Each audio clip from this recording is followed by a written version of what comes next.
এই মাদ্রাসা থেকে প্রকৃত কোরআনের শিক্ষা, হাদিসের শিক্ষা, দ্বীনি শিক্ষা এবং পাশাপাশি জেনারেল সাবজেক্টের সাধারণ শিক্ষার যে সমন্বয়ে যে শিক্ষা দেওয়া হচ্ছে, যে শিক্ষা দুনিয়া এবং আখিরাত দুনো জাহানের মধ্যে আমাদের প্রত্যেকের ছেলে মেয়েদের সুশিক্ষায় শিক্ষিত করে জাতিকে, দেশকে আলোকিত করতে পারবে এবং পরকালে তারা নাজাতের একটি উসিলা হিসাবে এই শিক্ষা গ্রহণ করার মাধ্যমে আখিরাতের যে শান্তি, পরকালের যে শান্তি, সেটা অর্জিত হবে। কারণ কোরআনের শিক্ষা হচ্ছে এটা সর্বোচ্চ শিক্ষা। এটা আল্লাহর প্রদত্ত, ওহী প্রদত্ত এলমের নাম হচ্ছে কোরআনে পাক। এই এলম আল্লাহ নিজে আল্লাহর রসুলকে, আল্লাহর মেহবুব জনাবে মুস্তাফা সাল্লাল্লাহু আলাইহি ওয়াসাল্লামকে এই কোরআনের শিক্ষা আল্লাহ নিজে দিয়েছেন। আল্লাহ শিক্ষক, রসুল পাক সাল্লাল্লাহু আলাইহি ওয়াসাল্লাম হচ্ছে আল্লাহর ছাত্র। এই কোরআনের শিক্ষা জমিনের মধ্যে যারা বাস্তবায়ন করে এবং যারা গ্রহণ করে তারাই হচ্ছে উত্তম মানুষ। আর এই কোরআনের শিক্ষার দ্বারা আপনার ছেলে মেয়ে যখন কোরআন শিক্ষা লাভ করবে তখন সেই কোরআনের আলোয় আলোকিত হবে। পাশাপাশি আপনি যখন কবরে যাবেন, আপনার ছেলে মেয়ের কোরআন শিক্ষার কারণে, দ্বীন শিক্ষার কারণে আপনাকে আল্লাহ পাক সুবহানাহু ওয়া তাআলা নাজাত দান করবেন। একটা ওয়াকিয়া আপনাদের সামনে আমি বলে শেষ করছি। একজন মানুষ অত্যন্ত বড় বদকার ছিলেন, বড় গুনাহগার ছিলেন, বড় সিয়াকার ছিলেন, বড় পাপী ছিলেন। সে যখন তার শেষ অবস্থা, মৃত্যুর শয্যায়, তখন তার বিবি, তার স্ত্রী গর্ভবতী ছিল। তখন ওই লোক তার স্ত্রীকে ডাকে একটি নসিহত করতেছে যে আমি তো আমার শেষ অবস্থা, আমি আর হয়তো বাঁচব না, আমি তো জীবনে অনেক পাপ করেছি, অনেক অপরাধ করেছি, হয়তো এটা আল্লাহর কাছ থেকে আমি মাপ পাবো সেটার কোনো গ্যারান্টি নাই। তো তুমি একটা কাজ করবা, যদি গর্ভের মধ্যে যে গর্ভ যেটা আছে সেটা যদি সন্তান হয়, তাহলে তুমি আমার ওই সন্তানকে মাদ্রাসায় নিয়ে ভর্তি করে দিবা। তখন তার স্ত্রী এর কিছুদিন পরে সে মারা গেল, ওই লোক মারা গেল। মারা যাওয়ার পরে তার স্ত্রী 4 মাস পরে একটি পুত্র সন্তান জন্মগ্রহণ করেছে তার। তো স্বামীর কথা মোতাবেক 4 বছর পরে, 5 বছরে যখন ছেলে পড়েছে, তখন ওই ছেলেকে হাতে ধরে ধরে তাকে হেফজখানার মধ্যে, কোরআন শিক্ষার মধ্যে নিয়ে তাকে ভর্তি করে দিল। ভর্তি করে দেওয়ার পরে যখন প্রথম দিন ওই ছাত্র আউযু বিল্লাহি মিনাশ শাইতানির রাজিম বিসমিল্লাহির রহমানির রহিম আলহামদুলিল্লাহি রাব্বিল আলামিন আর রহমানির রহিম মালিকি ইয়াউমিদ্দিন এভাবে যখন সূরা ফাতিহা শরীফ সে যখন মুখস্থ করে নিল, তখন আল্লাহ পাক সুবহানাহু ওয়া তাআলা ওই ব্যক্তি, যে ব্যক্তি তার স্ত্রীকে ওসিয়ত করে গিয়েছিল যে আমার যদি ছেলে সন্তান হয় তাকে মাদ্রাসায় নিয়ে ভর্তি করবা, তার কিছুদিন পরে সেই ব্যক্তি ইন্তেকাল করলো। সে কবরে দেওয়া হওয়ার পরে তার উপর আযাব শুরু হলো। যেই দিন তার ছেলে কোরআন হেফজ শুরু করলেও সাথে সাথে আল্লাহ পাক সুবহানাহু ওয়া তাআলা তার ছেলের জবান দিয়ে যখন আলহামদুলিল্লাহি রাব্বিল আলামিন শুরু করে দিয়েছে, আল্লাহ পাক সুবহানাহু ওয়া তাআলা ওই ব্যক্তির কবর আযাব মাফ করে দিয়েছে। রাত্রে তার স্ত্রী খাবের মধ্যে দেখতেছে তার স্বামী তাকে বলতেছে যে আমি এতদিন পর্যন্ত আল্লাহর কঠিন আযাবের মধ্যে, শাস্তির মধ্যে কবরে ছিলাম, আজকে যখন আমার ছেলে যখন কোরআন হেফজ করার জন্য যখন তুমি নিয়ে ভর্তি করে দিয়েছো, যখন সে কোরআনে পাকের প্রথম সূরা আউযু বিল্লাহি মিনাশ শাইতানির রাজিম বিসমিল্লাহির রহমানির রহিম পড়ে যখন সূরা ফাতিহা শরীফ শুরু করলো, আল্লাহ পাক সুবহানাহু ওয়া তাআলা সাথে সাথে আমাকে কবর আযাব থেকে মুক্তি দান করেছে।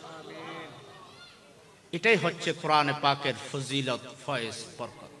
তাই আপনাদের ছেলে মেয়েদেরকে আমরা বলবো না যে আপনারা স্কুল কলেজে পড়াইয়েন না, সেটা না। আমাদের প্রধান বক্তা বলেছেন আপনি কমাস কম আপনার ছেলে মেয়েদেরকে কোরআন শিক্ষা, দ্বীন শিক্ষা, বুনিয়াদী শিক্ষা যেটা, সেটা আগে শুরু করে আপনার ছেলে মেয়েদেরকে মানুষের মতো মানুষ করে। কারণ সেই ছেলে যখন দ্বীনি শিক্ষা লাভ করবে, প্রথমে কোরআনের শিক্ষা যখন লাভ করবে, তখন সেটা কোনোদিন আপনাকে বৃদ্ধ বয়সে বা আপনার কোনো দুরবস্থায় আপনাকে অবহেলা করবে না, এবং আপনাকে দুনিয়ার মধ্যে সুখী রাখবে, খবরের মধ্যে আপনাকে নাজাতের উসিলা হিসেবে থাকবে। তাই এই মাদ্রাসাগুলোকে দেখবেন, বিশেষ করে সুন্নি আকীদার যে প্রতিষ্ঠানগুলো, সেগুলোর প্রতি আপনাদের ছেলে মেয়ে দেবেন, আপনাদের সাহায্য হাত প্রসারিত করবেন, সহযোগিতা করবেন। আপনি যেভাবে পারেন, আপনি আর্থিক, শারীরিক, মানসিক, না পারলে আপনি জবান দিয়ে সহযোগিতা করবেন। তাহলে সেটা আপনাকে দুনিয়ার মধ্যে এবং আখিরাতের মধ্যে, দুনিয়ার মধ্যে আপনাকে কামিয়াবি নসিব করবে। আল্লাহ পাক সুবহানাহু ওয়া তাআলা এই মাদ্রাসাকে কবুল করুক। দেখেন আজকে এই যে কোরআনে পাকের হেফজ সম্পূর্ণ করে, এই যে এখানে প্রায় 12-13 জন 14 জন ছাত্র হাফেজ কোরআন হয়েছে। এই যে তাদের মাথায় আজকে ফাগড়ি দেওয়া হয়েছে, আমাদের প্রধান বক্তব্য হয়েছে কাল হাসরের ময়দানে আল্লাহ পাক সুবহানাহু ওয়া তাআলা এই ছেলেদের মা বাবার মাথার উপর আল্লাহর কুদরতি মুকুট পরিয়ে দেন। বড় সৌভাগ্য, বড় সৌভাগ্য। আল্লাহ পাক সুবহানাহু ওয়া তাআলা এই মাদ্রাসাকে কবুল করুক। এই মাদ্রাসার যিনি পরিচালক রয়েছেন হাফেজ মাওলানা লোকমান হাকিম সাহেব, ওনাকে সহযোগিতা করবেন।